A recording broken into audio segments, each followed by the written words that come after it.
Naš osnovni scenarij za leto 2021 je trajnejša rešitev pandemije COVID. V tem kontekstu pričakujemo normalizacijo gospodarstva, iz katere seveda bi potem izhajala tudi višja gospodarska aktivnost. Menimo, da bo največ priložnosti moč najti v cikličnih sektorjih oziroma v sektorjih, ki so bili v času pandemije najbolj prizadeti. Sem sigurno spadajo turistični sektor, hotelski, celotna veriga tekstilne industrije, avtomobilski sektor, tudi letalski, ne pozabimo. Torej sektorji, ki se jih je COVID najbolj dotaknil. V smislu regij pravzaprav še naprej priporočamo večjo natehtanost v trgih v razvoju in pa Združenih državah Amerike. Mislimo, da so ti dve regiji strukturno najbolj pripravljene za obdobje, ki sledi, se pravi nek ciklični odboj, pa seveda tudi imajo, višjo utež ali pa strukturo informacijske tehnologije, to je pa panoga, ki pravzaprav dokazala, da je najbolj pripravljena na trende, ki se trenutno dogajajo, to je od digitalizacije do avtomatizacije, robotizacije in tako naprej.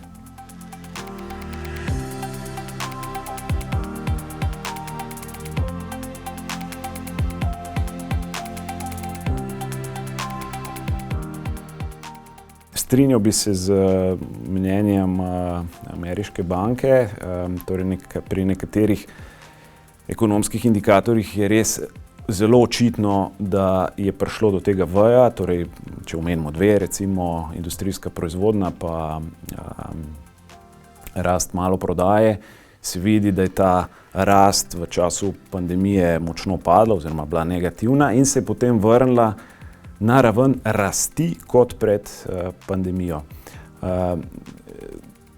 Pri interpretaciji tega V-ja moramo biti v bistvu previdni v naslednjem smislu. Torej, pri teh dveh se je očitno rast vrnila na predhodne ravni, medtem ko če gledamo vrednost industrijske proizvodnje, recimo, se ta v tem obdobju še ni vrnila na predkrizne ravni in če bi recimo vzeli bruto družbeni produkt kot nek krovni makroekonomski kazalec, potem se ta na ravni, torej vrednostno gledano, na ravni izpred pandemije v letošnjem letu še ne bo vrnil, verjetno šele v letu 2022.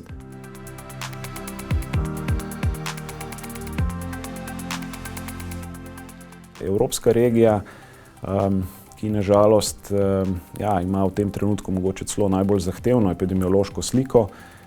Ta bo povzročila, da bo ta normalizacija verjetno nastopila nekoliko kasneje. Ima pa Evropa tudi nekaj strukturnih težav, verjetno ne najbolj enotna, kar se tiče političnega soglasja, in pa seveda manko že omenjenih, strukturno uspešnejših panog.